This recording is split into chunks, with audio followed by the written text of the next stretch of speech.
No, thank you.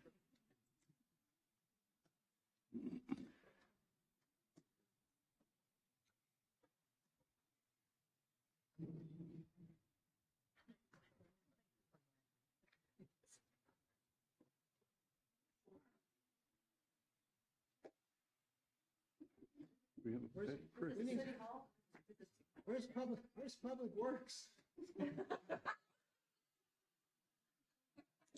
For the cricket. We've got to get a new exterminator. Take care of that cricket real quick.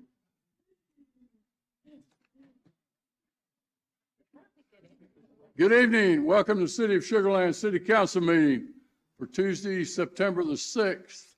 A little bit about our agenda tonight. In a minute, we're going to have the invocation and the pledge to the nation's flag. Following that, we're going to have a recognition of Texas Crew Baseball 2022 9U Perfect Game Gulf Coast World Series title Week 2. So with that, Suzanne, I think you're going to lead us in the invocation and the pledge. Sir, please rise. If you would join me in prayer according to your belief. Father God, be with us this evening as we gather together as individuals with our unique talents, our gifts, and ideals, but unified as a shared commitment and a vision for a city that we love and for the residents that we serve. We ask your guidance as we move forward in decision-making, building a successful place for everyone in this city. We ask protection for our public servants and all of those who are dedicated to the service of others. And we thank you, Father God, for the blessings that we realize daily. Amen. Amen. Can you please join me in the pledge? Pledge allegiance to the flag of the United States of America and to the republic for which it stands, one nation under God, indivisible, with liberty and justice for all.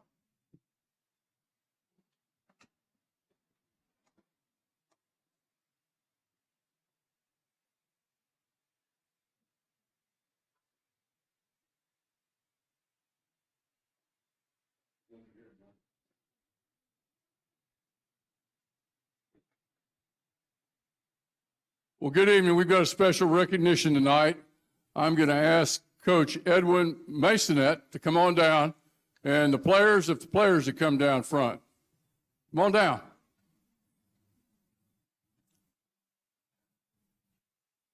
I understand Coach Barnes is not here, but here we go. Come on, you can move up here. Edwin, why don't you introduce it for us?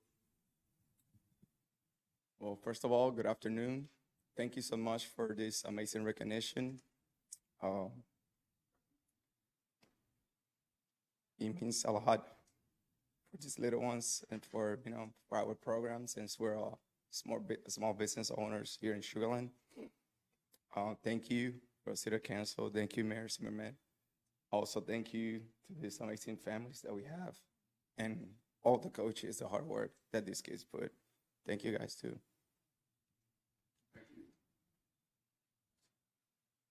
We've got a certificate of recognition presented to the Texas Crew Baseball Teal 9U Perfect Game Gulf Coast World Series 9U title. Boy, that's long, isn't it?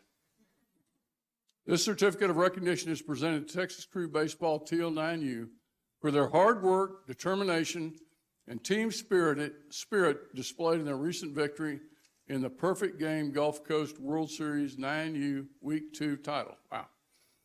The program's founder, Edwin Masonette, a former Astro, started with 5 players in 2019, and today the program has blossomed with several dozen players and teams of all ages. Recently, 12 boys and their families from Texas Crew Baseball traveled over 500 miles to the Gulf Coast World Series in Gulf Shores, Alabama, a trip the boys had been planning for months. is now one they will carry with them for a lifetime. The boys captured the Perfect Game Gulf Coast World Series title for Week 2 in their bracket by defeating teams from Texas, Georgia, and Louisiana. Every week in the summer months, Perfect Game has select baseball World Series championship tournaments across several cities. The Gulf Shores tournaments are traditionally a big attraction for families from Texas. Several teams from the Lone Star State compete in the tournament, but only one from Sugarland ended up as the champion. The schedule consisted of 8 games in 4 days in Alabama heat, not to mention 16 hours of drive time. We want to congratulate y'all on such a great accomplishment. So you'll give a big round of applause.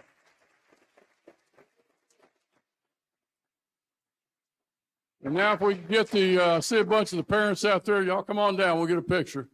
And then council members, if y'all come down too.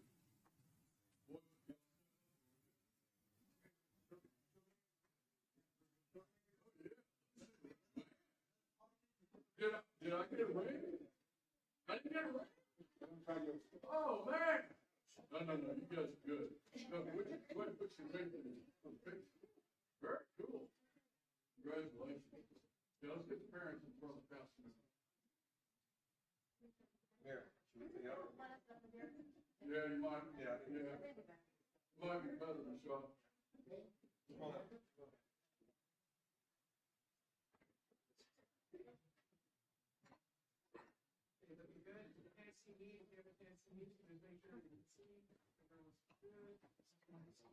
Wait.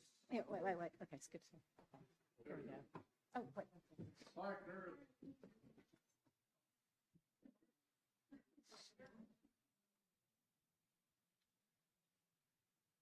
Very great. Everyone get right here. 1, 2, 3. 1, 2, 3. 1, 2, 3. 1, 2, 3. Thank you. All right.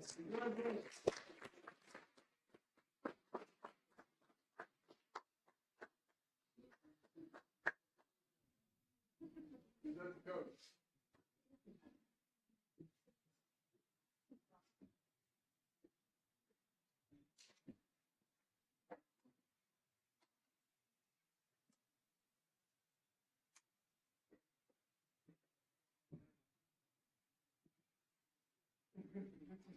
Y'all are welcome to stay for city council, but you don't have to. You may want to slip out now while the getting's good. Bye. Thank y'all for coming. Congratulations.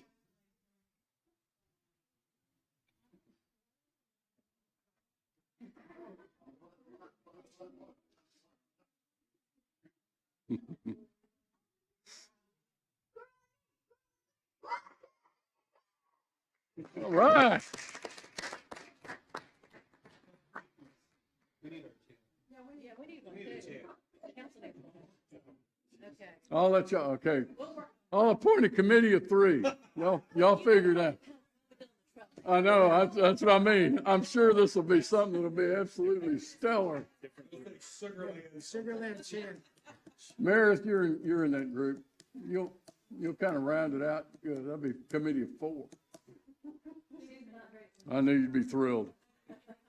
Item number 2, public comment. Thomas, do we have anybody signed up? No, sir, Mr. Mayor, we have no one signed up. Item number 3, consent agenda. We'll take all these items as one motion unless a council member pulls an item. At this time, I'm going to go ahead and pull item number A, not because there's a problem with item number A. I just want to highlight that item. So do I have a motion for the other consent items? I've got a motion by McCutcheon. Do I have a second? A second by Kamali. You vote at this time, please.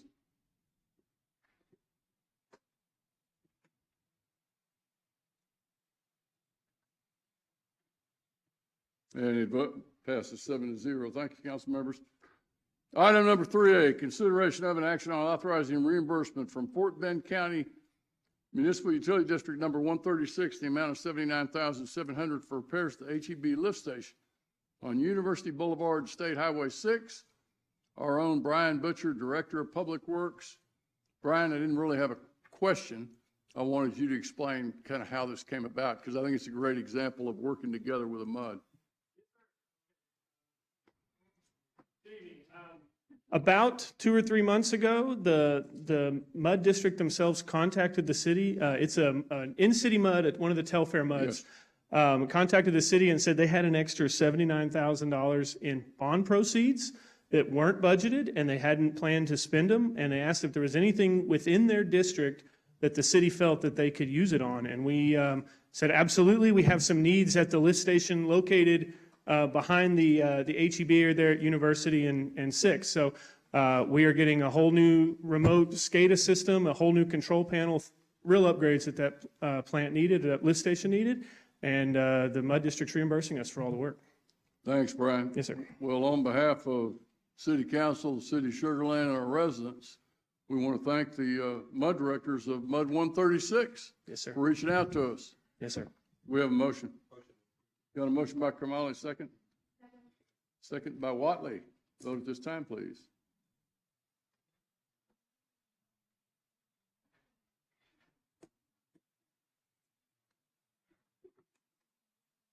And it passes 7-0. Thank you, council members. Item number 4, public hearings. For a public hearing, receive and hear all persons desiring to be heard on proposed fiscal year 2023 budget. And then after the public hearing, we'll have consideration of an action on setting a date for deliberation and adoption of the fiscal year 2023 budget. Scott Butler, our Director of Budget and Strategy. Scott. Good evening, Mayor and Council. Some background on the budget, some administrative work first. First, we're operating under the Local Government Code, Section 102, which says that we hold a public hearing prior to budget adoption. We hold the public hearing at least 15 days after the proposed budget has been filed. We also are required to notify the public 10 days, but no more than 30 days prior to the hearing. That notification took place in August. And so a little bit more on the requirements. The budget is adopted by a simple majority. The budget must be adopted prior to the tax rate adoption. The idea being that the tax rate is adopted to support the budget that council considers. So the tax rate gets adopted after the budget adoption. The tax rate adoption requires a supermajority or 5 affirmative votes to pass. And then as far as ratifying an increase in tax revenues and a separate vote from adoption of the budget and the tax rate. So as far as we've talked quite a bit about the budget, going back to the filed budget as well as the workshops. Our strategies that went into the development of the FY23 budget, of course, is our hallmark that we consider to show leadership in terms of being conservative, resilient, and responsible in terms of the financial responsibility that we hold. Our goals for FY23 is to strategically invest in our highest priority areas. Those include reliable infrastructure, quality of life for the community, our championship workforce, and then as well as further investment in public safety, training, equipment, and facilities. Our goal is to promote the continued financial and operational sustainability of the city. We make sure that over the long-term forecast for the city that remains in place. And then in spite of the economic uncertainty that we're currently dealing with, we continue to remain optimistic going forward. We've talked about with council that we ask ourselves in terms of planning for the budget, what is it that we're trying to accomplish? And so from our perspective, here's a summary of the items that we are trying to accomplish. Further investment in public safety, in that champion workforce. Our goal is to achieve the strategic outcomes that have been identified by council. We want to make sure that the infrastructure that provides services to the community remains reliable. And then we're looking for opportunities to enhance the quality of life within Sugarland. This is a quick snapshot of what the overall budget looks like. We've talked about that it's a $380.7 million budget broken out amongst the various components, including the general fund, enterprise fund, capital investment, and other areas. These are the assumptions that are included in the revenues, and I'll touch on each one of them. First of all, from a sales tax perspective, we've talked about that for FY22, we've seen growth in our sales tax numbers. We continue to follow financial management policies related to sales tax projections. And we've also talked further about, due to the economic uncertainty, we continue to apply a little bit of a further discount on that to make sure that we do not overextend ourselves from a sales tax revenue projection base. As far as property taxes, the rate remains steady from the 2021 rate of 0.3465. That remains in place, as we've talked about with council.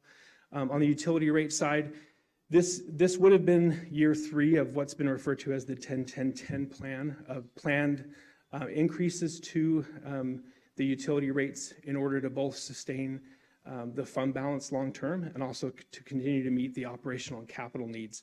But that part of that annual review of what the utility infrastructure and operational needs are of the city, we took the opportunity to evaluate that rate increase. And so it's a $7 monthly increase instead of the $10 that was planned as part of that 3-year effort. We've also talked about that there is a stormwater compliance fee that's been included in the revenue projections, and we've talked about with council. It breaks out to approximately $3 per month for residential customers, but there's a lot of components that go into that, and part of the communication plan with both residents and the commercial side will take place in the coming months prior to those fees going into being implemented. And then we've talked about the solid waste rates.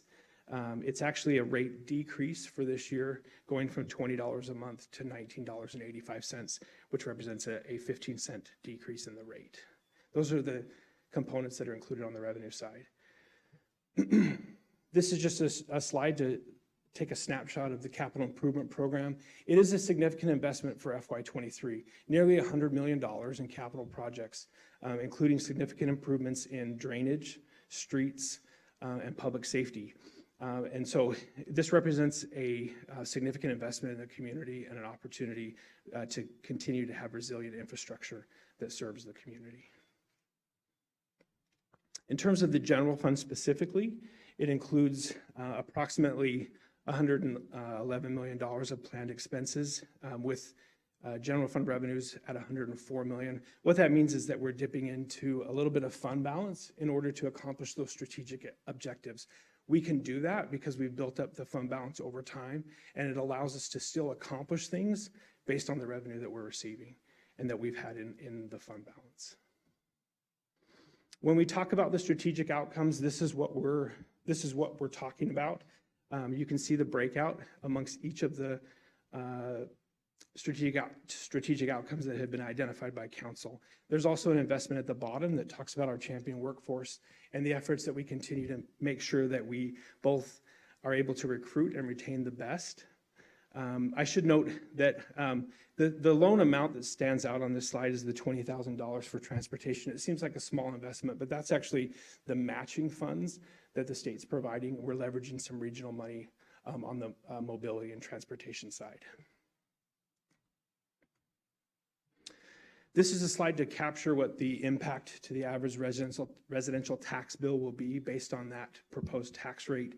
It represents roughly a $100 increase, and that's part of an annual increase in terms of what the median home owner would see impact to their tax bill for what the city tax portion is. In terms of the utility rates, we've talked about that $7 increase. This is a snapshot that shows how that's broken out between water, surface water, and wastewater, representing a total monthly bill for a 10,000-gallon user, recognizing that some residents may not use that amount of water, but this is what the resident would see that met those usage, going from $92 to roughly $99 a month. On the utility and solid waste rates, first on the utility, the increase, as I mentioned at the start, is based on both the operational and capital needs on the wastewater and water systems in order to support the infrastructure and also meet the planned 60% groundwater reduction mandate that was previously delayed from a 2025 implementation to 2027. We've talked about with council that we continue to look at some flexibility and some options related to what it means for the city to meet that groundwater reduction. The great thing is that we have some options in terms of the sustainability of the utility fund and the capital needs for that groundwater reduction mandate. The increases on the utility side would be effective January 1st. On the solid waste side, I mentioned that it represents an overall decrease in the monthly rate for residents from $20 to $19.85. The majority of that, it's because we're eliminating the admin fee, and that is going to be rolled into the franchise fees that are paid. And as noted there, the residential side represents 7%, the commercial side represents 10% of gross receipts. This is a snapshot of what the proposed budget looked at as filed back in July with council. That $280.7 million operating budget with roughly $99 million also budgeted for capital. Just a quick reminder of the opportunities that we had to review the various components of the budget with council. We held the workshops back in August where we talked about all of the various components. It also included on August 16th, the public hearing on the Enclave at River Park pit assessment, as well as there was a record vote taken on the 2022 tax rate proposal. And then later this evening, I'll have the opportunity to come back for the pit assessment ordinance as well as the fee ordinance. The next steps, next week on September 13th, there will be a public hearing on the proposed 2022 tax rate. And then on September 20th, as I mentioned, we'll be back to adopt the FY23 budget, the 5-year capital improvement program, and compensation plan. We'll also adopt the 2022 tax rate, and then we'll have the second reading for the fee and pit assessment ordinances. So as far as recommendations, first, a public hearing to receive and all hear persons desiring to be heard on the proposed budget for FY23, and then second, to vote to place the item on September 20th for consideration of the fiscal year 2023 budget. So I'm here to answer any questions after that public hearing, Mayor. All right, thanks, Scott. At this time, we're going to go ahead and open the public hearing for anybody that would like to comment on the fiscal year 2023 budget and capital improvement plan. And we have no one signed up in advance, Mr. Yeah, Mayor. nobody signed up. Second call. We're going to go ahead and close the public hearing. We're going to move to consideration and action on setting a date for deliberation and adoption of the fiscal year 2023 budget. The date for the public hearing will be 9/20, September the 20th. I believe the time is 5:30, and that's for the 2023 budget. Do I have a motion? I'll get a motion by Lane. Do I have a second? Second by Jacobson. If you vote at this time, please.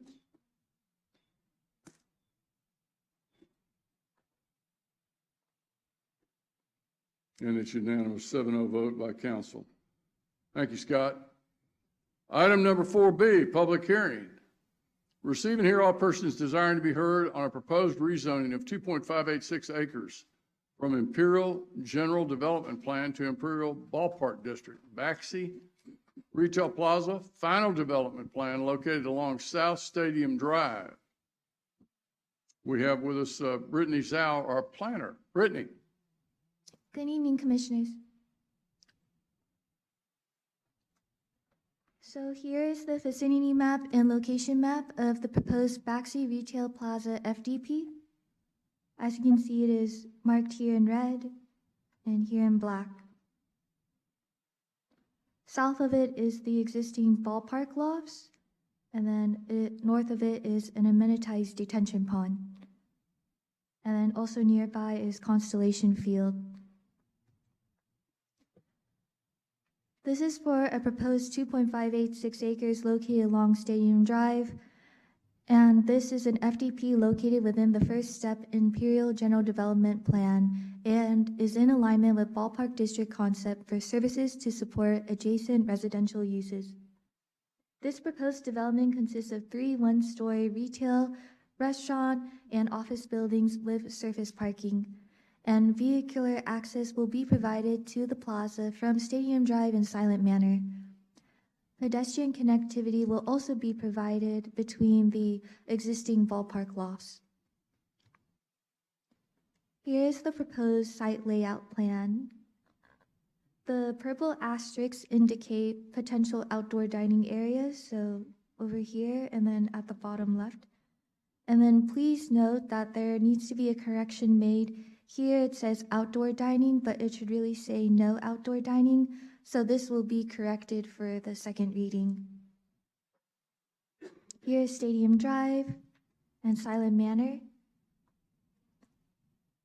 And as you can see, there's a proposed walkway connecting the plaza and ballpark lofts at the south, as well as walkways connecting the existing walkways surrounding the amenitized detention pond to the north.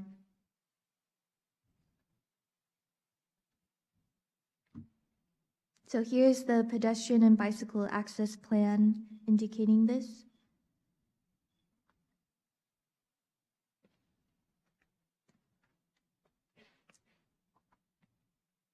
And here are the proposed building elevations.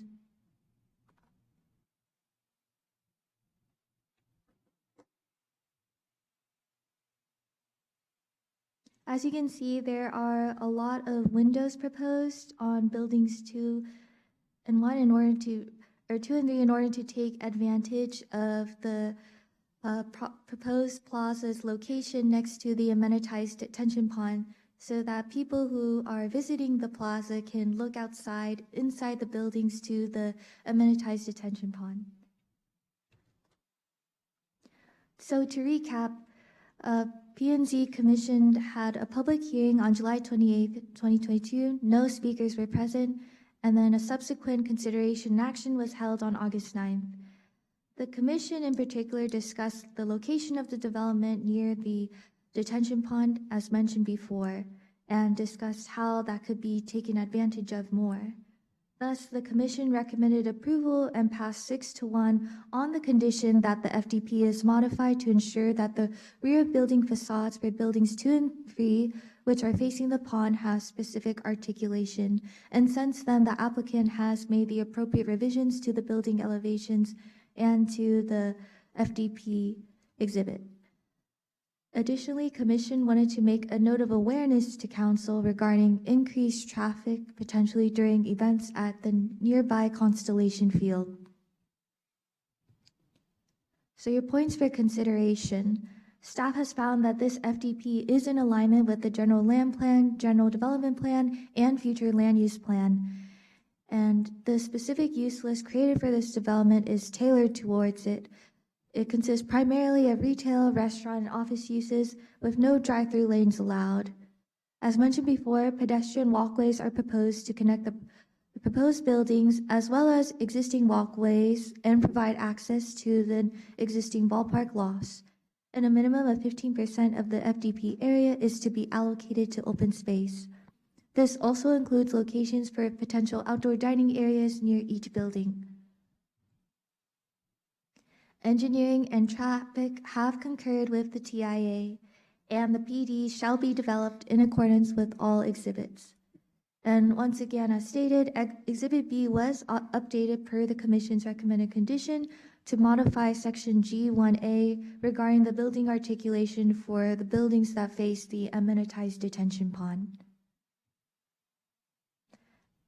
As usual, all regulations were followed for a public hearing, and no inquiries were received since the time of the last meeting. Thus, Planning and Zoning Commission recommended approval with the condition as mentioned before, and staff recommends holding a public hearing and approval of Ordinance number 2281 on first reading, with the second reading to be held at a subsequent meeting. The applicant is also present for further questions. And staff is here to receive any questions you have after the public hearing. Thank you. Thank you, Brittany. At this time, we're going to go ahead and open the public hearing. Is there anybody that would like to comment on this particular item? Second call. We have no one in advance, Mr. Mayor. Okay, we're going to go ahead and close the public hearing. We're going to move on. First consideration, Consideration of an action on City of Sugarland Ordinance Number 2281, an ordinance of the City Council of the City of Sugarland, Texas, providing for a change of zoning from Imperial General Development Plan to Imperial Ballpark District Track B, Baxi Retail Plaza Final Development Plan for approximately 2.586 acres of land located along South Stadium Drive adjacent to the Imperial Ballpark loft between Imperial Boulevard and Oyster Creek. Council members, any questions? Suzanne? Thank you. I was reading through some of the notes from P&Z, and I had a few questions regarding some of their concerns. Can you highlight or go through some of their concerns for safety? That seemed to be a major issue.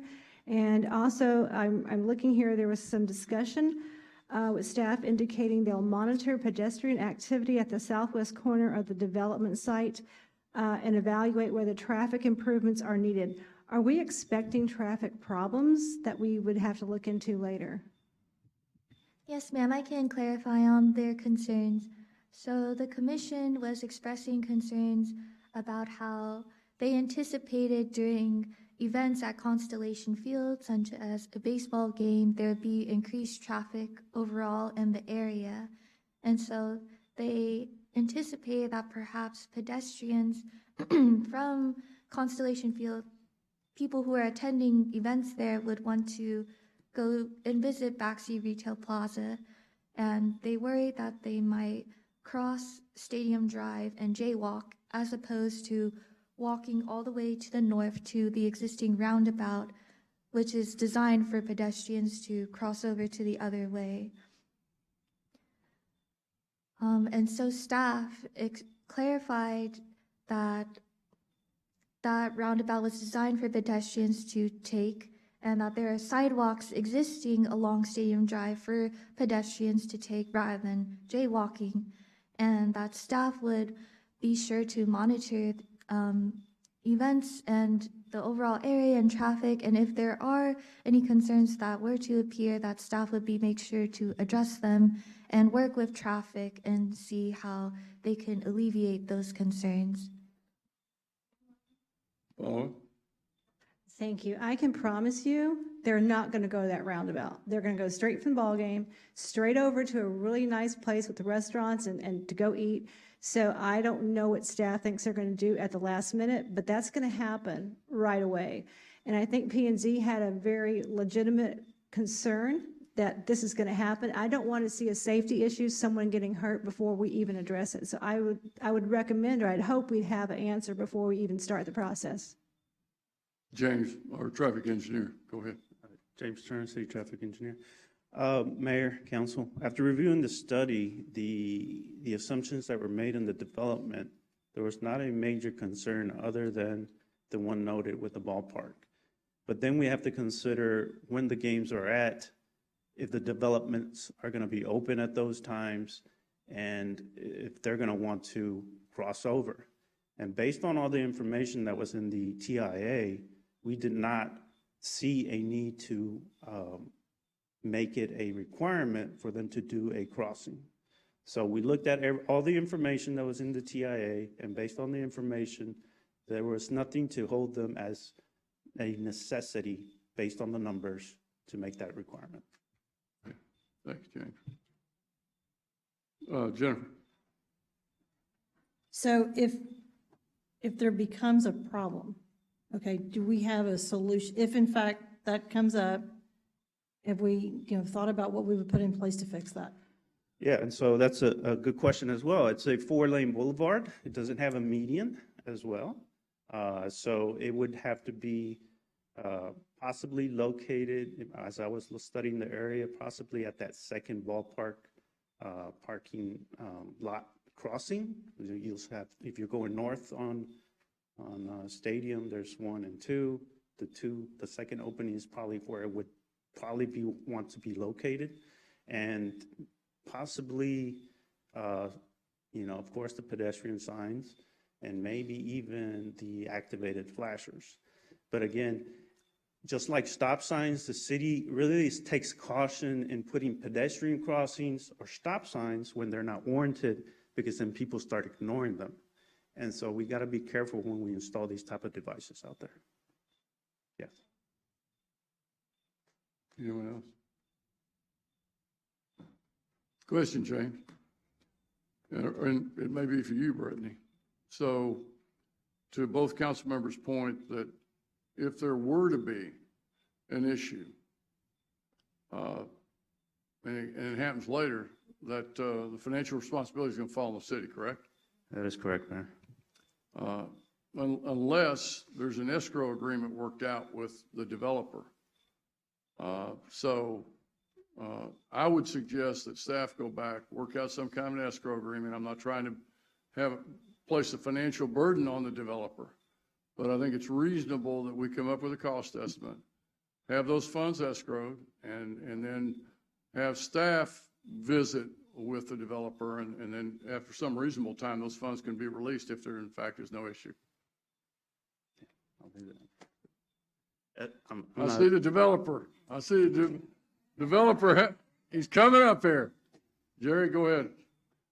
Thank you. Jerry Olkey with Johnson Development. Appreciate the opportunity to speak on this one.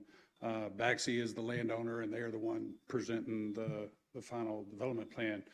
But I just want to point out, we can work with the escrow agreement or whatever, but the only time that this really becomes an issue is When they're playing ball. when there's an event at the stadium. Right.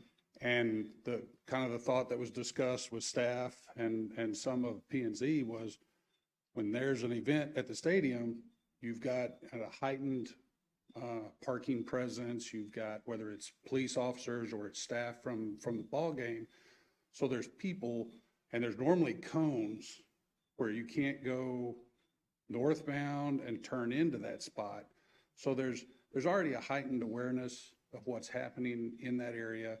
And there could be the people that are waving cars into that spot can tell people, hey, don't cross here. You're going to have those people that are going to fight and they're going to cross. I get it.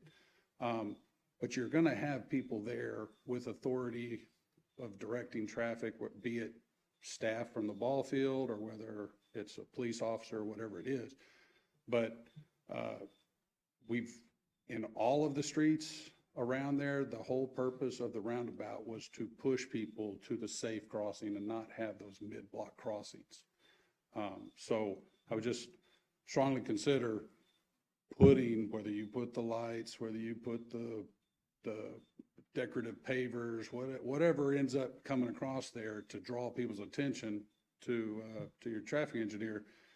If you start changing the traffic patterns in not a normal way for the couple of special events that physically happen there, people will start ignoring them and you'll end up with more problems. So I just wanted to put that out there and be cautious with it, but we're happy to work whichever way is necessary. Yeah, Jerry, I don't think people are going to go north and then come at the roundabout and then go back south to get to the plaza. I share the same concern that they do. So at that point in time, what you end up is, which is where the entrance is to the apartments, you end up with a pedestrian crossing there that, and I'm not saying you go spend a whole bunch of money other than, I mean, you could even just crosshatch it. This gives an interim solution at least to where we don't have to pay taxpayer money for it. So, and that location that you're talking about, what would be the first entrance as he described, the one closest to the ball field. Right. There's pavers on that intersection. It's real simple to stripe that. That would be the where I would do it. That second one that just happens to be the southeast corner, I don't think but you get the main exit coming out of the ballpark, and if you're going to do one, you stripe it there. But again, we stripe it, the people get comfortable. It's those, 70 home games and maybe a couple of events a year that are happening, but they're not going to be regularly stopping at that crosswalk. Yeah, I understand. Is a big concern, and that's why the roundabout is shaped the way it is and forces people to slow down. The other thing is we purposely made these streets narrow so that you don't feel like you're riding on the highway, and we do have some of those right now until we get some more of this commercial built. But the roads are narrow, the planting's there, so things feel different for the drivers. We want them to slow down. So there were all those things that were put into considering how do we not have these mid-block crossings? And not, people won't jaywalk, they will. So somebody could be there, we could put no cross, do not cross the street or whatever we need to do to sign it. But if we stripe it and it's not a regular occurrence for people to be crossing there, people will blow right by it when they're driving anyway. So whichever way is the safest, we'll be happy to work with it. I'll let you guys work that out. Any other discussion? Paula? Thank you, Jerry. And I think the thing that I'm thinking of is what we have across the street is going to be a great place to go. And they're just going to get there as fast as possible. And any way you look at it, we're talking about a human life that's at risk. So whatever we have to do to make it safer is what I want to see done. And I think the mayor came up with a great idea. So that's where we're coming from. The whole thing looks great, but we have got to be safe. So that's where we're coming from. Thank you. I'll make the motion to approve, but I'll ask the staff work with the developer in order to come up with some kind of a solution for a crosswalk. And then you guys figure out whether you want to do it now or you want to escrow funds and do it later. I think that's a reasonable request. Got a second by Watley. Any other discussion? All in favor? Or a vote, please?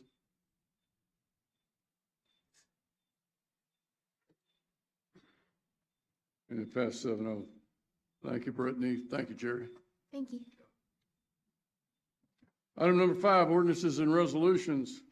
5A, first consideration. Consideration of an action on City of Sugarland ordinance number 2282, an ordinance of the City Council of the City of Sugarland, Texas, amending the Code of Ordinances by amending Chapter 2, Article 5, Division 4, fees for various city services, and Chapter 5, Article 8, Division 3, rates and charges, Sections 5246, 5265, by revising city service fees and other matters related thereto. Scott Butler, our Director of Budget and Strategy. Scott. Good evening. So user fees. So first, some background on user fees. They are calculated a full cost price for each service when we review them, but we do go through a comparison and evaluation process for the fees. Some of the factors that may be considered include the market and or competitive pricing for the service that's provided. We also look at what the effect would be on the demand for service, depending on the adjustment to the fees. We do include some analysis on what the impact to the users is. And all of these things may result in us either not modifying a fee or setting a fee at less than cost recovery from a strategic standpoint to accomplish the service but meet the needs that I've outlined there, whether it's the users, the impact to the users, the competitiveness in the marketplace, or other factors. Ultimately, the fees are recommended to the city manager and council based on all of this information gathered. We do follow our financial management policy in terms of direction that we have to rely on. It calls for us to adjust it based on CPI. The fees are adjusted according to the Houston Woodland Sugarland CPI annually as part of the budget process. The fee ordinance is then adopted at the beginning of each fiscal year, and the changes go into effect for all activity after the effective date. There's also some provisions within the financial management policy statements in regards to non-resident surcharges. These are for fees. These are fees for services that are provided for non-residents, services provided outside of the city boundaries. The city can assess an out-of-service fee or a non-resident fee. The surcharges can either be set as a percentage or as a separate fee for non-residents, and they can be established by either ordinance or by the terms of the contract. In terms of the work that we do on an annual basis, I mentioned that it calls for a review based on CPI. If we've previously talked about this with council, if we were to adjust them based on the CPI back in February of this year, it would call for an 8.5% adjustment. And of course, in the news, we've seen that rate has gone higher. It's come down a little bit, but ultimately, we made a determination to recommend that we any fees that we adjust, we cap those at 5% rounded to the nearest quarter dollar. So you'll see that reflected in the fee ordinance. The revenue, just as a reminder, the revenues for these fee adjustments is built into the revenue estimate that I discussed earlier that are all part of the FY23 budget. There is one note as far as general updates for 2023. It's in the adjustments and payment plan as part of Chapter 5, Article 8, Division 3. In Section 5, Number 6, what it says is the city manager is authorized to implement policies and procedures to adjust residential water and surface charges on bills due to water leaks. And so we're talking about significant charges that may occur. What this addition allows for is the city manager to make an adjustment to that bill. In terms of what's required, it would require documentation of both the leak and the repair. The provision calls for one adjustment during a rolling 12-month period. And then it also provides some options for a payment plan as part of what the city manager determines is appropriate for the situation. As far as the utility rates themselves, we discussed with council about where the annual TML survey that helps us when we talk about where we fit in with some of our peer cities. Normally, this is a survey that gets in the neighborhood of 600 responses, but as I noted during the workshop, the TML received a little bit over 100 surveys, and so from a comparison standpoint, it's a little bit difficult. But for the cities that we were able to capture, this is where Sugarland falls in relationship to those peer cities, and noted with the usage as I outlined previously. We talked about the rate adjustments that we have taken that have taken place over history. There was a adjustment, if you will, as part of the development of the IWRP plan that called for some adjustments to the rates in order to promote the long-term sustainability of the fund and also meet the capital and operational needs of the fund. So those adjustments took place in the recent years, and then this year we're recommending the $7 increase accordingly.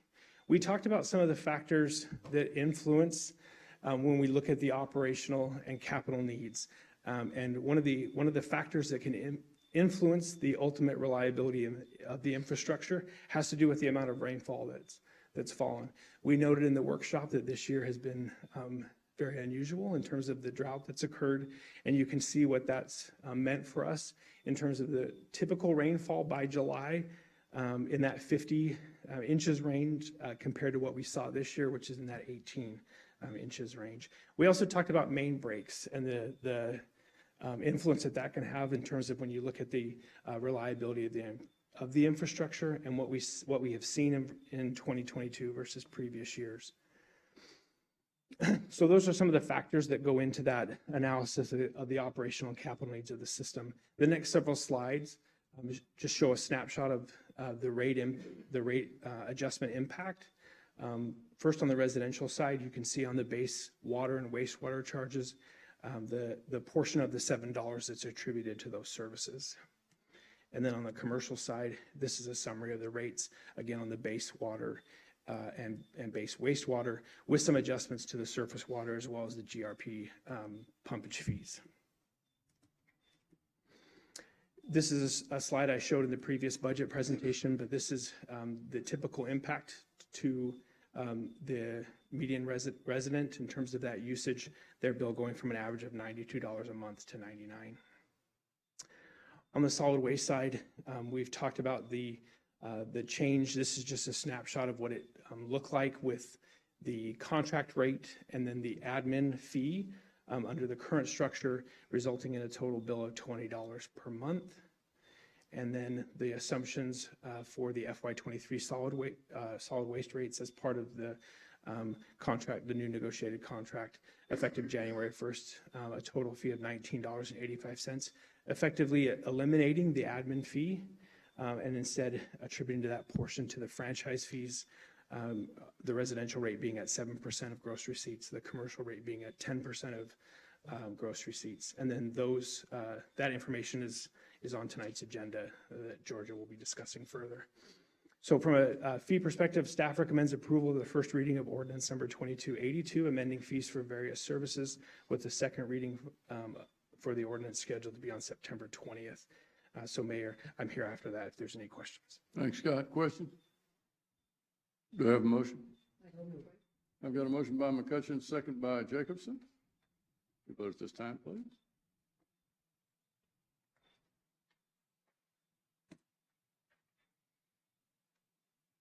And it passes 7-0. Hey, Scott, move that thing forward and see if you can find our old friend down there. Just push it forward. If you find him, step on him. Well, how about that? He's down there somewhere. duties as a sign? He's down there.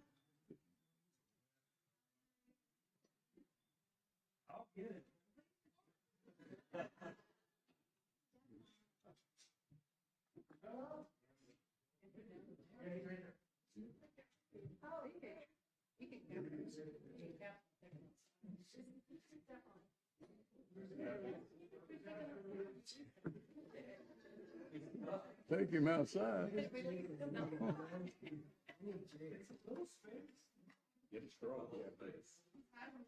Stick him with a pen.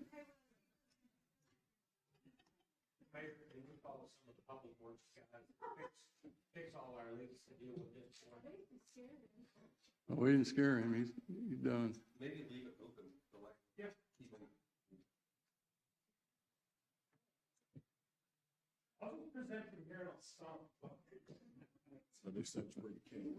There we go. It should be noted that it was quiet during Brian Butcher, There we Public go. Works Director, during his presentation. 5B, first consideration of an act on City of Sugarland ordinance number 2277. An ordinance of the City Council of the City of Sugarland, Texas, approving and adopting the 2023 service plan, the 2022 assessment roll, and levying assessments for the 2022 calendar year for property located in the Enclave at River Park Public Improvement District. And Scott, I think that's you too. Great. Okay, so the Enclave at River Park PID, we spoke about this previously with council, and I should note that there aren't any changes to this information, but I'll touch on it briefly. This was formed back in 2014 with City Council Resolution 1432. It was to address and finance the cost of the public infrastructure to serve this development. The PID was selected over the MUD because it's a more efficient process, especially for a property so small, and especially for the administrative cost is cut down quite a bit with the PID. And we'll talk about that later. In terms of, the PID was created in order to reimburse the developer for the public infrastructure that was installed. It's worth noting that the assessment is not for either new amenities or new infrastructure or for the maintaining of HOA facilities. The buyers are required by law to be notified of the PID and the assessment at closing.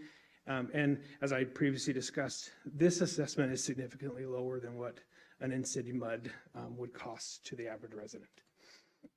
In terms of the background itself, the reimbursement was for just over $2 million for public infrastructure.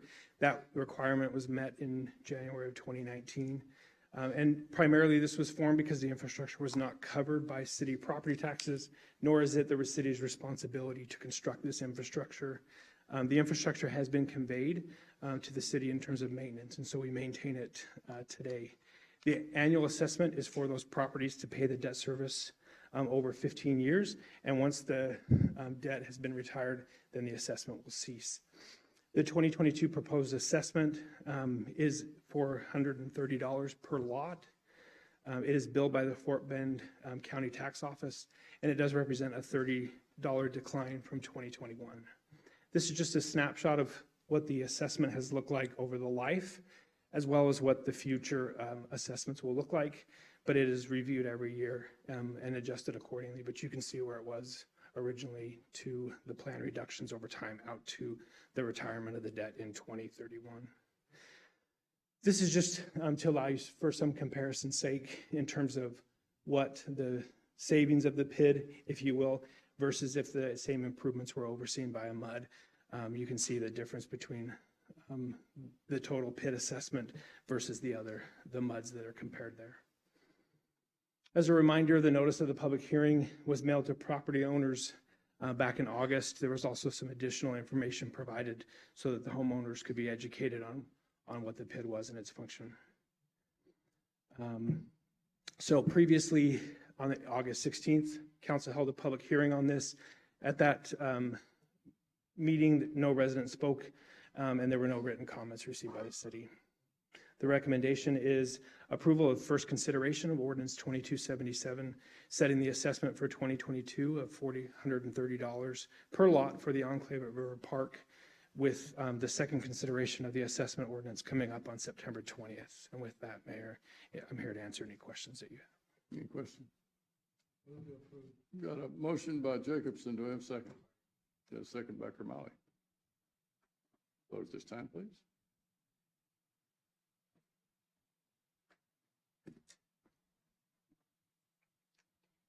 And it passes 7-0. Thank you, council members. Our next two items, I'm going to read the first one, but we're going to have one presentation. So item number 5C, consideration of and action on City of Sugarland Resolution number 2233, a resolution of the City Council of the City of Sugarland, Texas, authorizing professional service provider selection for community development block grant mitigation, CDBG, MIT, regional method of distribution, MOD, programs through the Texas General Land Office, GLO, for application and project-related engineering and design services. Jorge Alba, our Senior Engineering Manager. Jorge. Thank you very much, Mr. Mayor. Good evening. Good evening, council members. So in February 2018, Congress appropriated $12 billion in community development block grant funds, specifically for mitigation activities for qualifying disasters in 2015, 2016, and 2017. So that's what they are called, CBDG MIT. MIT is for mitigation. So you remember we had the Tax Day flooding event, the Memorial Weekend flooding event, and the Harvey flooding event. So the city is more than qualified for this funding. So the Texas General Land Office allocated $448,762,000 to AGAC, Houston Galveston Area Council of Governments, as the mayor reported last month, to develop a method of distribution of this funding among all the communities, city and counties in this area. So the allocation is part of the State Community Development Grant Action Plan, and two of the most important goals of this action plan is to provide projects that focus on repetitive loss of property and critical infrastructure, and I want to make emphasis on critical infrastructure, and also to support policies that reflect local and regional priorities that will reduce risk to community lifeline and decrease future disaster costs. So with this, the city is a potential recipient of $4,063,600 out of this grant. The city actually accepted the allocation distribution on June 15, 2022, with a letter from the mayor that was sent to AGAC and the Texas General Land Office. And I want to make note here that declining to participate in this AGAC MOD may exclude the city for any future funding. So the project that was selected by the city for this application is the Brazos River Erosion Protection at Memorial Park. And the reasons why this project is important is because this will protect critical infrastructure, as I mentioned before, such as University Boulevard, which is also an alternate evacuation route for residents of Sugarland, Fort Bend County, and some of our neighborhood counties. Also protects the ditch edge outfall, and protects the levees for Levy District 17, Levy District 14, and a portion of Levy District 2, Fort Bend County Lead 2. City staff has been monitoring the erosion issue and the bank migration, or the movement of the bank in this area, along with all the other areas that are prone to erosion in the river in the city of Sugarland, at least for 10 years. But you can see here from one of our consultants that provided me these pictures. Back in 2014, the distance on the concrete trail right there at Memorial Park and the top of the bank was about 110 feet. In 2016, that distance reduced to 78 feet. after Harvey was only 26 feet. And earlier this year, when we monitor is, right now we estimate it's less than 16 feet. So we see that erosion continues moving year after year. Now, there are some requirements to participate in the program. The first requirement is that the city has to hire professionals with experience in federal funding projects for two activities mainly. One is to serve as a grant administrator that will participate in the pre-funding services, which is to provide the city with support during the grant application, and then during the post-funding services with the planning, administration, and delivery of the project. And second is engineering and design. That will be a post-funding activity, and they will be provided with engineering and final design for the project, construction contract procurement support like bid phase and award phase of the project, and then construction, contract management, construction oversight, and support during the construction of the project. So also, the other requirement is that the selection of these companies has to be done as per the federal requirements. So the city staff issued early in the spring of 2022 a request for proposals to select the grant administrator that will provide application and administration planning services. We received 3 proposals that we receive and review, and Public Management, Inc. was selected as the most qualified of these 3 companies. Similarly, about the same time, we issue a request for qualifications to select engineering, design, project delivery services. Similarly, we received 3 statements of qualifications that the city staff review, and we selected Hewitt Solar, Inc. as the most appropriate company to perform this type of work. We have here tonight representative from Hewitt Solar, Craig Wine in the back, and Patrick Wiltshire with a Public Management Company, Public Management, Inc., I'm sorry. So the second requirement, besides the selection of the companies, is JLO required that City Council issue a resolution approving the selection of the professional services, both for grant administrator and engineering services. That's what we are here tonight. And then, at a later meeting that we are scheduled on City Council agenda for September 20th, City Council has to approve the contract for the selection of these professional companies. Now, it's important to notice that the agreement with the selected providers will be terminated at no cost to the city if the grant funds are not awarded to the city of Sugarland.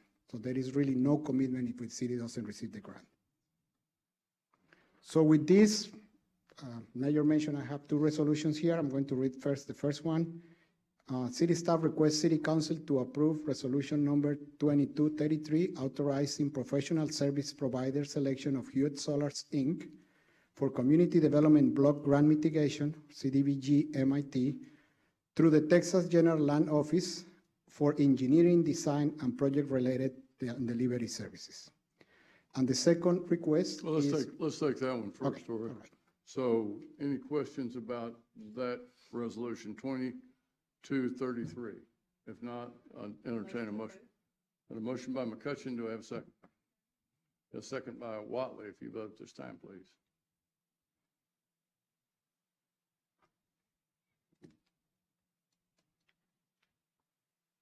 And it passes 7-0. Now, let's take the Thank you very second much, one. Mr. Mayor. Yeah, and the second request from city staff is for City Council to approve resolution number 22-34, authorizing professional service provider selection of Public Management, Inc. for Community Development Block Grant Mitigation, CDBG MIT, through the Texas General Land Office for grant application and project-related administration and project delivery services. And this is item number D. Got a motion by Kamali. Do I have a second? Second by Lane. Vote this time. And that passes 7-0. Thank you, Jorge. Thank you very much. Item number 6, contracts and agreements. 6A, consideration of an action on a contract by and between the City of Sugarland, Texas, and BFI Waste Services of Texas, LP, DBA, Republic Services of Houston for residential, commercial, and industrial solid waste collection, transportation, processing, and disposal services. William, I know you're waiting on this one. Miss Georgia Tate, our environmental manager. Go ahead, Georgia. Thank you, Mayor. Thank you, City Council. Bear with me. A lot of you have seen bits and pieces of this presentation over the past year, so I'm going to run through it and take some questions at the end. Run, don't walk. Tonight, we're going to be discussing the future of solid waste and recycling for the city of Sugarland, and a big piece of that is our franchise agreement. So that's our existing contract, which we are bringing to you for a new contract, which we have negotiated. Tonight, we're going to walk through the solid waste task force and the public feedback that went into this process, the RFP and contract process as a whole, the contract terms that we have negotiated, the public education campaign that will come next, and the next steps for City Council. The current contract terms for our solid waste and recycling contract included the dates of March 2013 through March of 2023. It was an exclusive franchise agreement for residential, commercial, and industrial collection. There are some exemptions for that, including temporary projects, commercial recycling, and liquid waste. And this also included all city facilities and special events. Last summer, the city manager appointed a 16-member resident and HOA representative task force. This task force was tasked with developing goals, strategies, and recommendations for the future of solid waste, our programs, as well as the contract. The task force worked with city staff and a consultant to collect and analyze resident feedback. We had almost 3,500 residents participate in our online town hall, and nearly 800 residents participate in a statistically valid survey. All of that information was gathered and shared with the task force and then shared with City Council earlier this year. Those recommendations were presented in March of 2022, and then City Council gave staff direction to move forward with an RFP process. That RFP process included 4 guiding principles, which are the guiding principles for the future of solid waste and recycling moving forward. Customer satisfaction being the highest priority, followed by educational outreach, environmental protection, and financial acceptability. This picture should look very familiar to you. I dream about it. Solid waste and recycling contract sequence, starting with the city manager appointing the task force last summer, with them developing those goals and strategies for recommendations to City Council. Those recommendations were provided to City Council earlier this year, and then we entered that RFP process based on your direction. We then had a selection committee that selected a contractor and presented that information to City Council for you to direct us to enter contract negotiations. We are currently at the second to last dot on the picture, which is us bringing that negotiated contract to you for approval. We will then step into an educational campaign and the eventual implementation of the new contract. This is an overview of that RFP and contract timeline. I'm very pleased to say that we have stayed on time with the RFP releasing in April, the proposals being due in May. The finalist interviews were conducted in June, as well as the selection committee selecting a top candidate in June. We then entered contract negotiations, which included extensive legal review in July and August, and we are now bringing the contract to City Council for approval alongside the implementation plan. This is a reminder of those scores that were presented to City Council earlier this year. They include the different scoring criteria, beginning with qualifications and service capabilities, compliance and clarity of the proposal, customer satisfaction, which again is that top priority guiding principle, educational outreach, environmental protection, and competitive cost of proposal.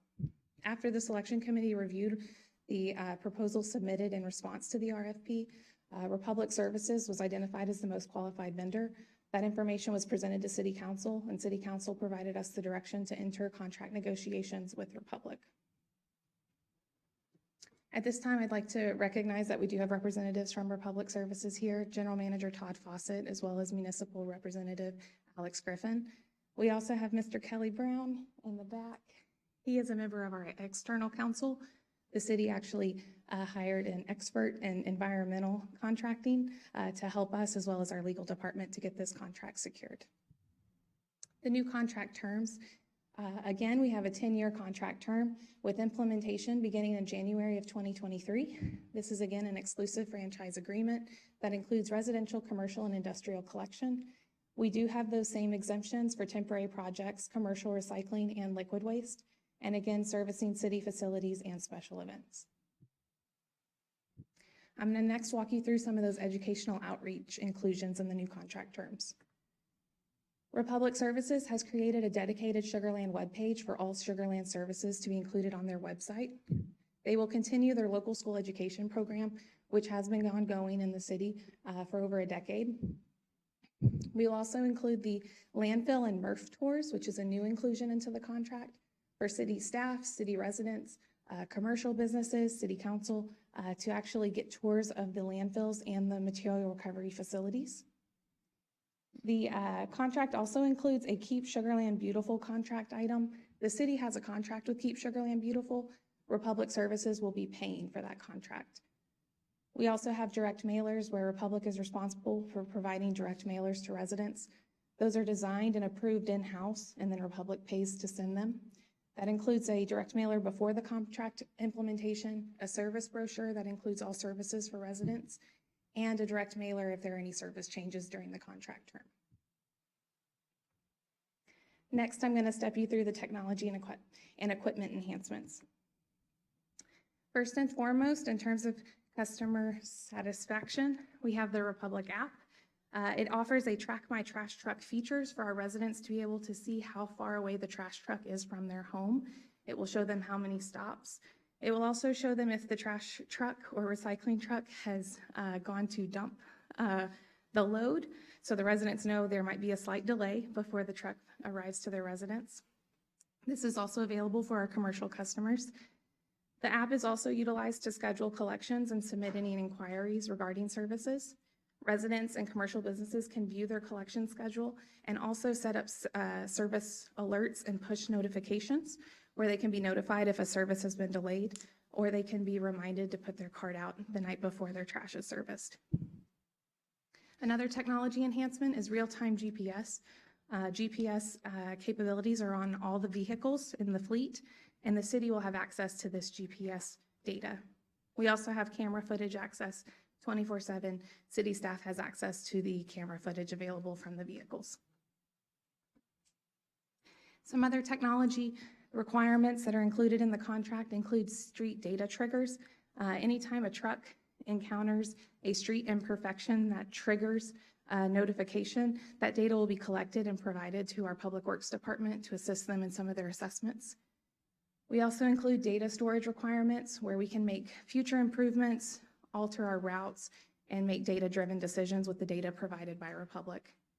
We've also included something new, which is a first right of refusal. Anytime Republic Services implements a new pilot program or innovative technology, it has to be presented to the City of Sugarland first for us to identify if it's something we want to utilize. In terms of equipment, we have some additional requirements for vehicles. At the beginning of the contract, all vehicles must be under 2 years of age, and throughout the lifetime of the contract, no vehicle can be over 6 years of age unless special approval is provided by the city. Something like that would look like if we're running additional green waste routes and we need to provide extra vehicles. Vehicle reporting has been included in the contract with some additional requirements with truck repair and replacements, that rotating schedule I mentioned, as well as constant communication with the city staff regarding supply chain updates, delays, things like that. Next, I'm going to step through the customer service enhancements. To begin, Republic Services and the city have partnered to provide a proactive cart repairs and ongoing cart refresh program where carts will be repaired and replaced proactively and will be resolved within 48 hours. This is a requirement in the contract. We've also included a requirement for a local call center where when a resident in Sugarland calls Republic, they talk to someone in the Houston area. There are some additional call center requirements. Not only does it have to be local, there are some other customer service requirements we've added. For example, 80% of calls must be answered within 180 seconds, and 80% of calls must be resolved within 360 seconds. This was developed with assistance from our 311 contact center, and there are additional liquidated damages associated with these customer service requirements. Finally, we have those enhanced technologies that I mentioned before with the Republic app, the GPS, and the cameras. I mentioned a little bit about reporting, so now I'm going to step through quite a bit of it. Staff will be receiving quite a bit of reporting from Republic, including daily reports, which is a GPS tracking report to show us that all of the residential routes have in fact been completed. On a weekly basis, we will receive truck repair and replacement reports and supply chain updates from Republic. In the months of March, April, and May, we will also require an additional weekly report regarding green waste volume, load counts, and the service plan, as the green waste in Sugarland tends to get exciting during that time of year. We also have additional reports as requested. And what that looks like is if there's data that we're looking for and we request it, Republic is required to provide it. Some more reporting requirements are included in our monthly reports with the number of households and commercial facilities served, the monthly tonnages for every residential and commercial service category, the residential recycling participation rate, our commercial recycling participation rate, and all customer calls and emails received by the contractor, as well as any other reports that we request. On an annual basis, Republic Services will be required to provide an annual report to city staff, which will then be presented to City Council. It's a summary of all of the information from all the reports we get throughout the year with any reconciliations or adjustments that are needed. It will include a highlight and other noteworthy experiences of how we've identified different issues within the city to resolve problems, increase efficiency, and increase those participation rates. It'll include a description of all the public information programs, with education outreach being very important. It includes a list of the vehicles and equipment that are used to service the city, and it must include the age of all the equipment. It also includes a summary of all the roll-off compactor maintenance and replacements provided throughout the year. And finally, it will include a discussion of supply chain issues, delays, and opportunities for route optimization, if route optimization is an option. Now we're going to do the fun part, our residential service levels. As you can see, our current trash service includes twice weekly collection on Monday, Thursday, or Tuesday, Friday. It's automated collection, and it's included in the base rate. With the new trash service, the only change that our residents will see is that we are optimizing routes.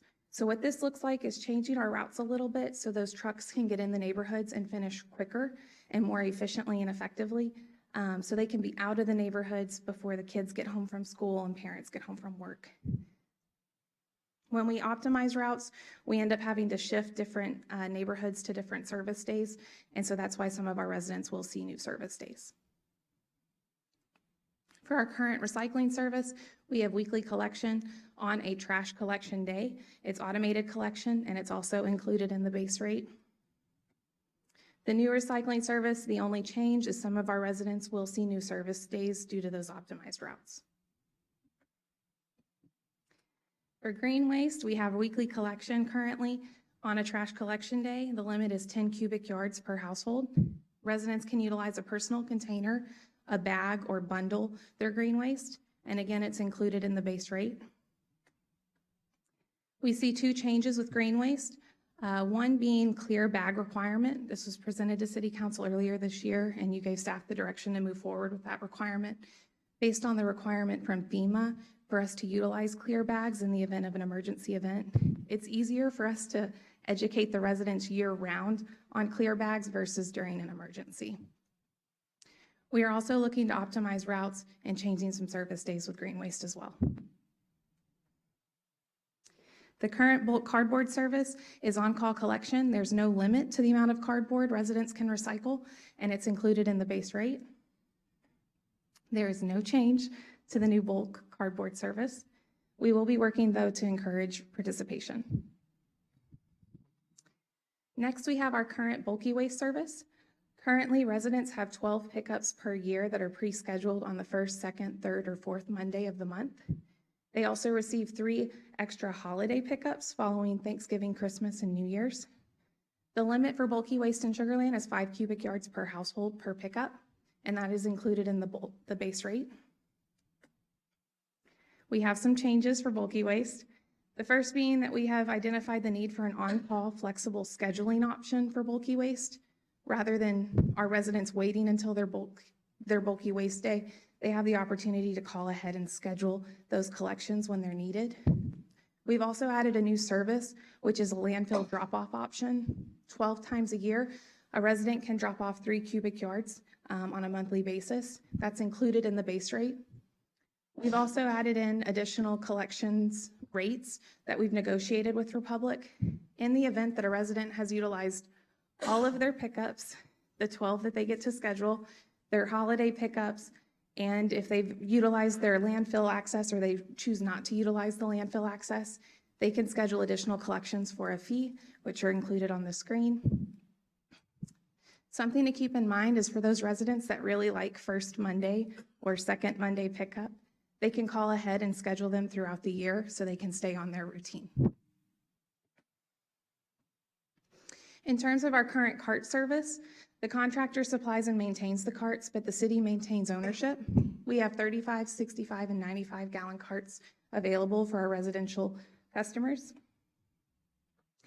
The new cart service includes the proactive repair and replacement program I mentioned earlier.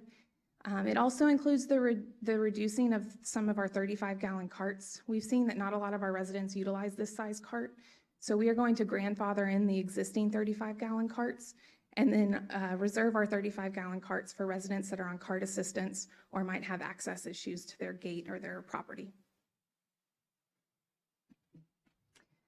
All of the services I just described are built into a monthly rate of $19.85 a month. That is lower than the current rate of $20 a month, and it includes a 7% franchise fee. I'll give you a brief reminder on franchise fees in a few slides. Those residential franchise fees rebuild the solid waste fund for our debris events. They also support street rehab for the heavy trucks and the impacts they have on our roadways. And they also help right-size the solid waste fund as a self-sustaining enterprise fund. Just to give you a review of the rate comparison for this year at $20 a month to next year at $19.85 a month. For trash, it is still twice weekly. Recycling is still once weekly. Green waste is still once weekly with 10 cubic yard limit. Bulk cardboard is still on call with no limit. Bulky waste is switching from monthly scheduled collections to on-call as needed collections with the same amount available. We've added in the landfill drop-off option, and we've also added in the new customer app with the Track My Truck service inquiries, scheduling, and notifications.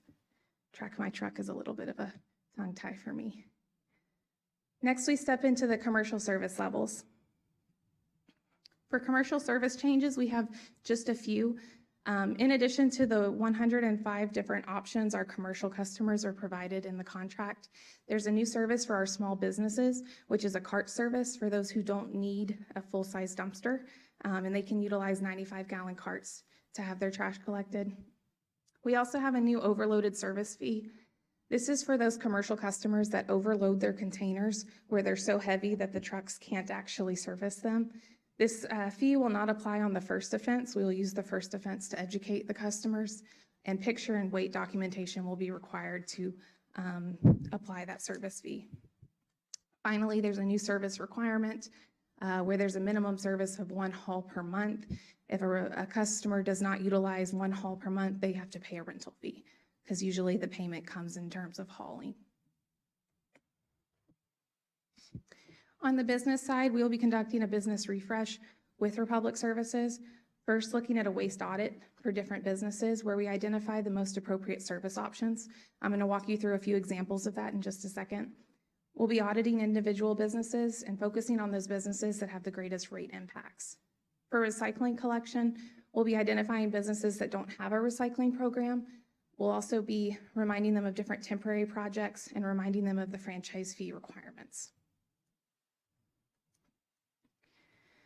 For the commercial rates, I mentioned we have over 105 service options, so there are quite a few rates associated with those. For the commercial rates, 40% of those rates are not changing. 40% of those rates will be increasing by 10% or less, and 20% of the rates will be increasing by more than 10%. Those increases will be impacting our higher volume, higher frequency users. Those items are paid for by volume. The more you produce, the more you have to pay. And it does include a 10% franchise fee. The commercial franchise fees contribute with the residential franchise fees to help right-size the solid waste fund as a self-sustaining enterprise fund. I mentioned that I would give you a few examples of different waste audits that can be conducted. As you can see on the table, customer A, B, C, and D all have a current service level with a current rate. We've identified a different service option for them where they would have a new rate, which would generate multiple savings per month and savings per year.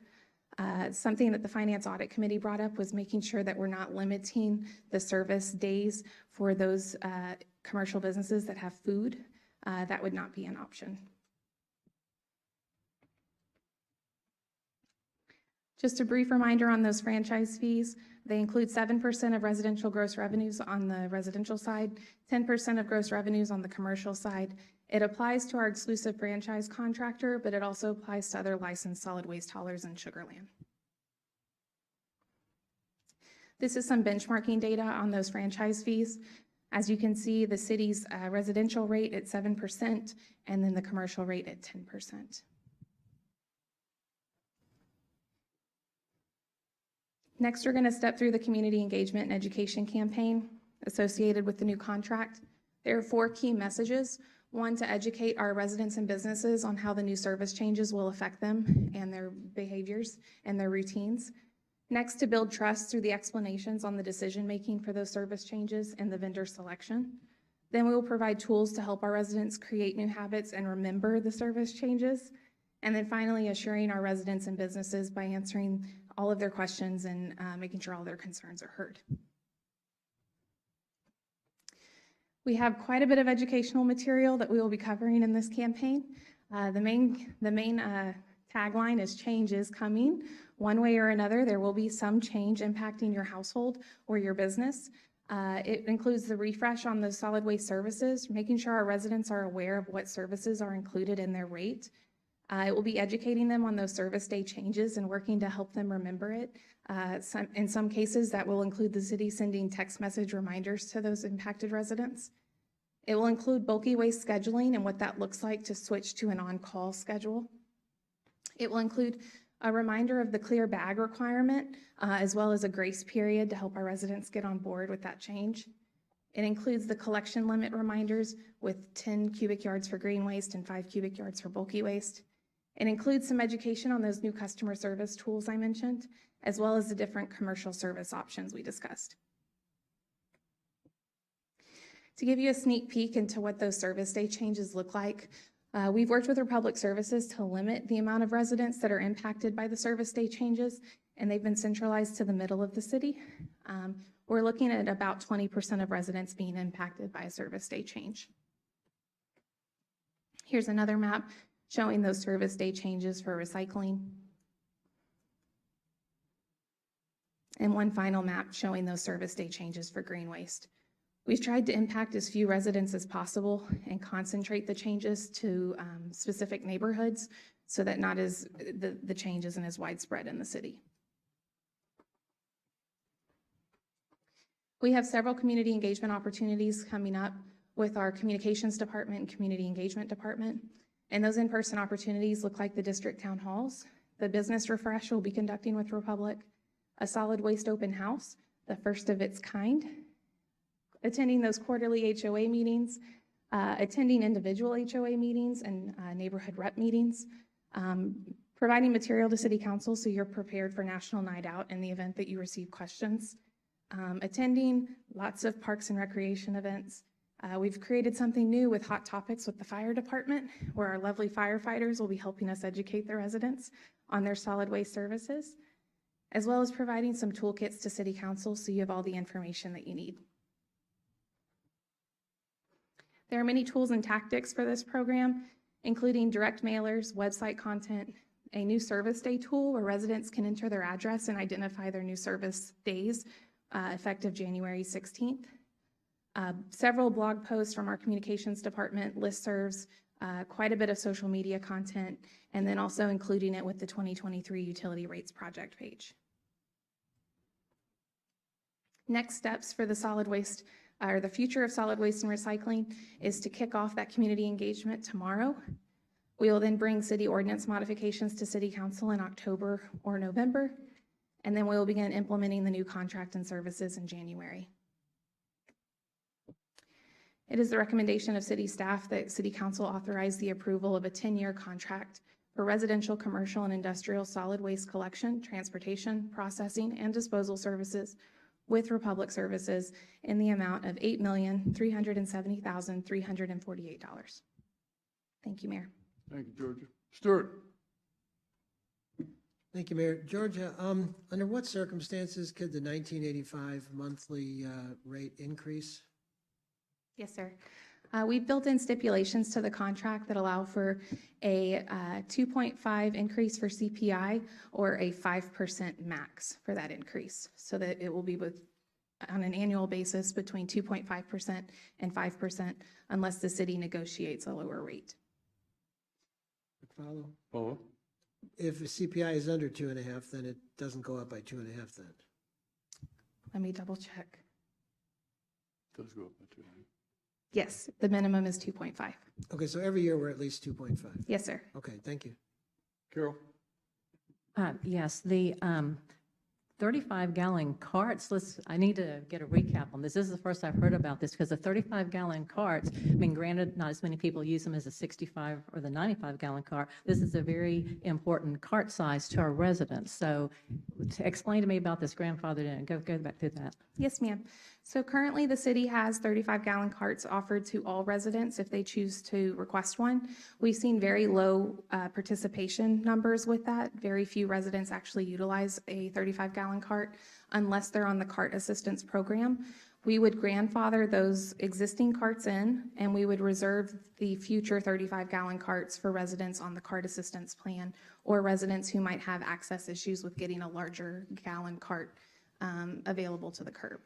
Well, I guess this doesn't make any sense to me. I mean, if you're still going to have the 35-gallon carts, why are you going to exclude that as an option for residents in the future? They won't be excluded completely. They will still be available to those residents that have the physical needs for that size cart.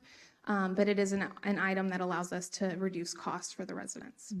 Well, I've got a physical need for the 35-gallon carts, but it's not because I'm 80 years old and I'm frail, but I mean, we've got the smallest 2-car garage in the world, and we keep our trash cans in there. We were in a patio home with a 0 lot line, and then we've got a landscaping fence with HOA requirements like you wouldn't believe, and so we have to store our trash cans inside.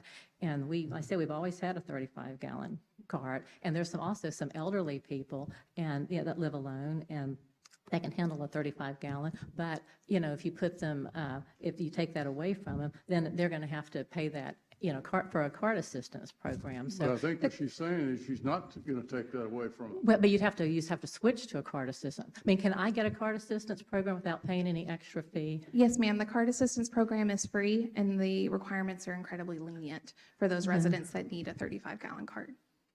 So I can keep my 35-gallon cart, have it replaced, but I don't need the cart assistance though. No, with you already have a 35-gallon cart, we would let you keep it. Okay, so even if it gets destroyed and needs to be replaced, you can still let me keep it? Yes, ma'am. Your name's on the list. You can keep it. Thank goodness. Okay, great. And you're getting totally stressed out because I've not heard about this 35-gallon before, and I do not have room for 65 or 95. And I have to sleep elsewhere tonight if that passes that. Okay, so anyway, and so what is going on with the household hazardous waste? So I know we talked about some changes. Is that still in the works? Yes, ma'am. So household hazardous waste was one of those items the task force recommended that City Council review some options. City staff will be bringing options to City Council for you to identify which option is the best option for City of Sugarland. Our first priority was getting this contract in place with the expiration coming early next year, but those items will be routed to you in the next year. Thank you. Jennifer? This might be a question for Republic. So since I'm going to schedule my heavy trash pickup, since we now have this capability of tracking the truck, is that going to be for that too? If I'm on the app and I schedule a heavy pickup, I'll know when that truck is coming. And just one other thing is, so when we're doing the commercial side analysis, whatever, and we're talking to them, just you know, the requirements or the guidelines of closing the lid to the dumpster, closing the door so that it looks clean. We don't want grease and trash on the ground, attracting rats and things like that. So I know that sometimes that's a complicated, or it shouldn't be complicated, but going through the HOAs to go to the attorneys to get cited by the city, and sometimes it takes 3 to 6 months to get that addressed. But I just wanted to bring that up when you go through those meetings with those folks. Is this we just now started doing the GPS tracking? Is that new for us? It's not new. We currently have GPS capabilities, but they're not real-time capabilities. I get a report after the fact. With the new service capabilities, not only can the residents see where the trucks are, city staff can see where all of the trucks are. Okay, thank you. Anyone else?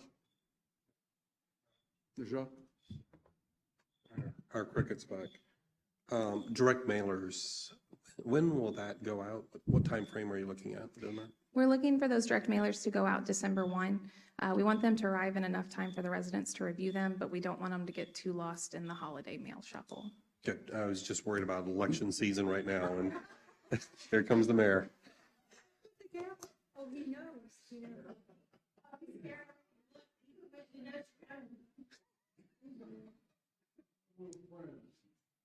Well, the mayor is otherwise occupied, I'm in charge.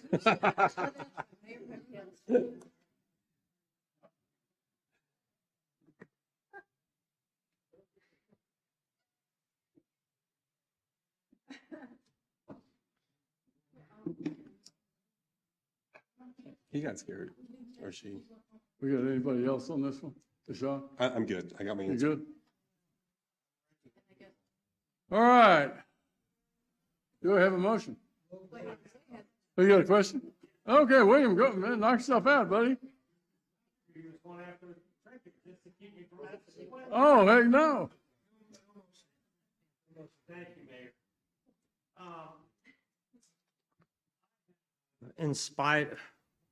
Thank you, sir. I have, in spite of sitting through countless meetings, and just so the voters know, this is not something that comes up in one night. We have worked on this. Your team has worked on this, I mean, for a long, long time, because we want a win-win-win. We want our homeowners, we want our business owners, we want them to win. We want our contractors to win. We want the city to win. So none of this was taken lightly. And with that said, in spite of it all, I have a ton of unanswered questions that, I'll be candid with you, they're not going to, majority of these can't be answered tonight, so I'm not going to exhaust to anyone. But I do want to clarify a few things. Based on something Scott displayed earlier regarding revenue to our city, approximately, and my memory is as bad as my hearing, Mayor, where our revenue comes from 43% sales tax and 37% property tax, plus or minus, Scott, I might have missed, it may be 42 to 38. I may have missed it. In the general fund. What's that? In the general fund. In the general fund. Thank you. And so I want to clarify for the people that are paying attention to this, is a big subject. It affects everyone. What we have done is, residentially speaking, what has been proposed is a 15% decrease in our residential monthly rate. Is that correct? A 15-cent decrease. 15 cents. 15 cents, okay. So a 15 cent in our residential, and yet our commercial is looking at 60% of their rates increasing by 1% or more, correct? Yes, sir. Because I don't know if they're all 6% or 12. I'm just saying more than 1%. So we've got an increase on our commercial. We have a slight decrease on our residential. We do have pretty much most of the same or similar services. They do need to pick their bulky day. We've kind of covered that. Unless Republic or someone is magical, and I don't believe in magic, I do believe in math. This franchise fee is going up from 5 to 7%, correct? Residentially. Yes, sir. And from 5 to 10% commercially. Yes, sir. So I'm looking at all this going, oh, where is all this coming from? Where is it going? How are we affecting our commercial businesses with everything else that those fabulous people have to balance right now with electricity rates and everything they're dealing with? Now they're looking at some 60% of our rates will be increased to them in some form or another. This is troubling if we are not providing the absolute best service. I mean, phenomenal service. And my dilemma comes from this, because we've talked before. In our current contract of 63 pages or so, there is a requirement that when Republic has a service failure or complaint, that complaint will come back to the city and that report will be reviewed in some way and everything will be reconciled and everything will be. I've still not seen, even though I've asked repeatedly, I've not seen a report. I've not seen the landfills. I've been told I couldn't visit the recycling center. And all of a sudden, I was told today that in a month I can visit the recycling center, the green waste. My question is, how do we know we're going to provide them with the absolute best service for the increased rates to our commercial when we've had 10 years to prove it? How are we going to pull this off? Yes, sir. The city has negotiated a new performance plan that is included in the contract requirements. That includes those extensive customer service requirements for the hauler. They also include added liquidated damages in the event that the hauler doesn't meet those requirements. We have built in a performance plan so that those customer satisfaction items that you've discussed in our residence and commercial properties are looking for are met. And the city will be regulating and monitoring the hauler very closely. Okay, and I do appreciate that because everyone's going to want that. My friends that own businesses are going to be excited. They're going to get the best service. And I do believe in our staff. I believe in our team. I believe in what Mike and everyone does. I do. I've got all this time to go. I've not seen the best of what I'm sure they can accomplish. So I'm going to, with all the other questions, I'm going to leave it there if I may. And I just don't think all of them can get answered. I want to clear up a couple things, though. You brought up the general fund. Trash service is an enterprise fund, so it's not included in the general fund. And the franchise fees are allocated such both in residential and commercial. Some of that goes back against roads to pay for, you know, the wear and tear. Georgia went over that earlier, wear and tear on the roads from the large trucks. So that's an investment in city infrastructure using the franchise fees. It's not a profit motive for the city. It's just a replacement of wear and tear. And thank you for that, Mayor. The last line item on this request reflects, because you can help me with this, 8.370 million for this contract. That is for our 10-year cost of this contract?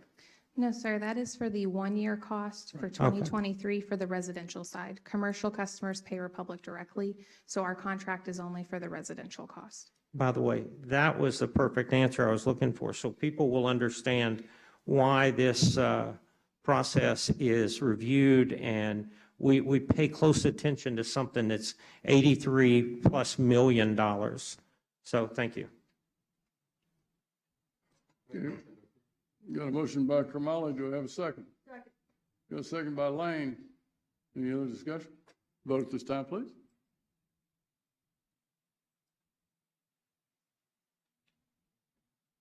And it's a 6-1 vote. Thank you, council members. Item number 7, City Council City Manager reports. 7A, City Council Member reports. William, let's start with you.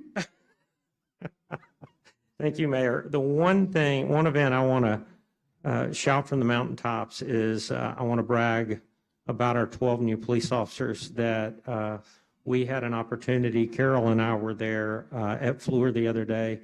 And if you guys did not know, we now have 4 police officers that came from New York City.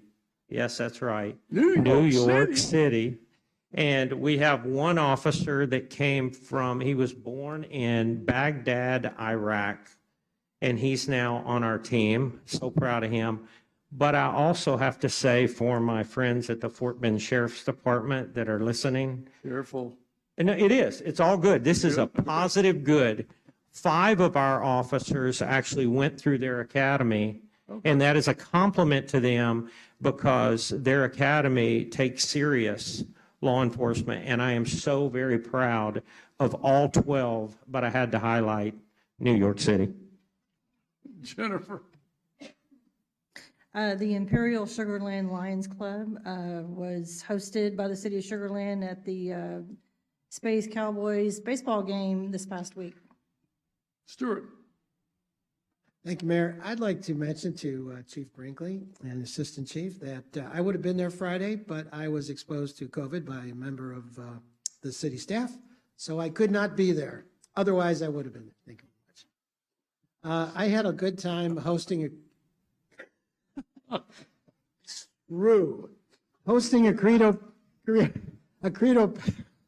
Credo packaging at the Goo Goo Dolls concert, and Carol and I had a delightful visit with the Swayam Sevak Sang Hindu service organization. I didn't know that there was a Hindu service organization that's been doing a lot of the legwork when we have disasters and such, and they were here making us aware of that and offering their services, so they were terrific. Thank you. Suzanne. Thank you, sir. I think you guys can cover most of it, but I did go to the Hilton Garden Inn last week on Wednesday, and they had the ribbon cutting there. They have a great new revamped garden in there, and they have, I think, 202 rooms and catering, and it's just a gorgeous place to go. So go spend the night there. Thank you. Nisha. Go spend the night. Last Tuesday, Suzanne, myself, Carol, along with Doug Brinkley, Doug Boker, a lot of our police lieutenants and captains, all went to an open house at Milano Banquet Hall in District Number 1. And our police and fire brought out all their fun equipments and drones and all kinds of good stuff. But the owner out there, Ali Meridia, just wanted to do an event to give back to public service. Had actually chosen a different organization, and I said, how about SLCFAA and our police academy? And sure enough, in one night, Mayor, we raised $30,000 for these 2 lovely organizations. And we'll bring them out here one day, and some of them will be at our gala coming up this coming Saturday. Very nice event. Carol. Several of us attended the Sugarland Police Appreciation event that was hosted by 2 Sugar Creek residents, and that was really great. And I hosted SEED, which is the Sugarland Employees Early Development at Lyle Levitt at Smart Financial. Thank you, Carol. Yeah, that was Dana and John Lane in Sugar Creek. They hosted that event. I'd like to give a big thank you to the Solid Waste Task Force. They did a wonderful job. It wasn't easy.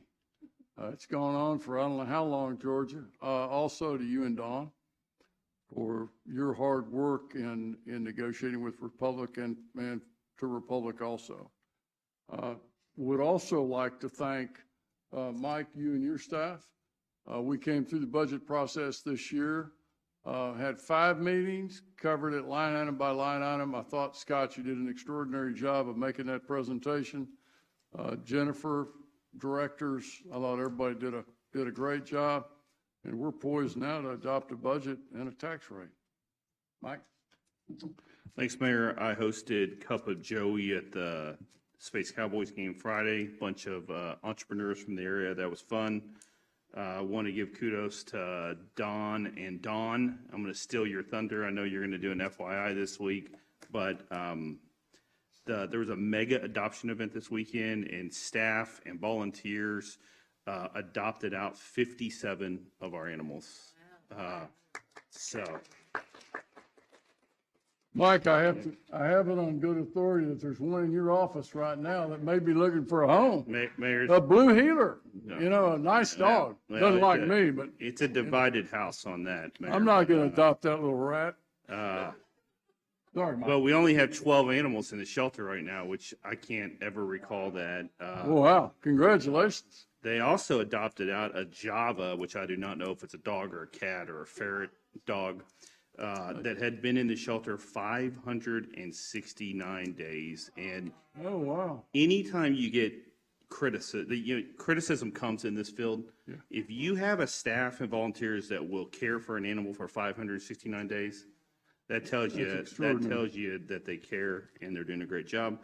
We have bikes and brews this Thursday at Brazos River Park from 5:30 to 8:30. With all the rain, there's probably going to be more brews than bikes.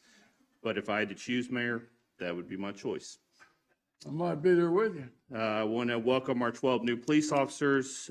Chief Brinkley, who's also an ACM Brinkley, and we're getting a 2-for-1 there, is doing a great job. I want to thank you and your staff. And then last, we've had some issues with litter at Eldridge Park, so we're trying some new things, and we've got a survey where you can throw your trash and vote. And Mayor, Kanye West is losing to Drake right now. I just want you to know that. So Drake is winning by a landslide. So that's my report. Man, that sounds great. Race going down. Yeah. Item number 8, closed executive session. 8A, closed executive session is authorized by Chapter 551 Texas Government Code in accordance with 55107 for public officers. We're going to adjourn now in the council dining room.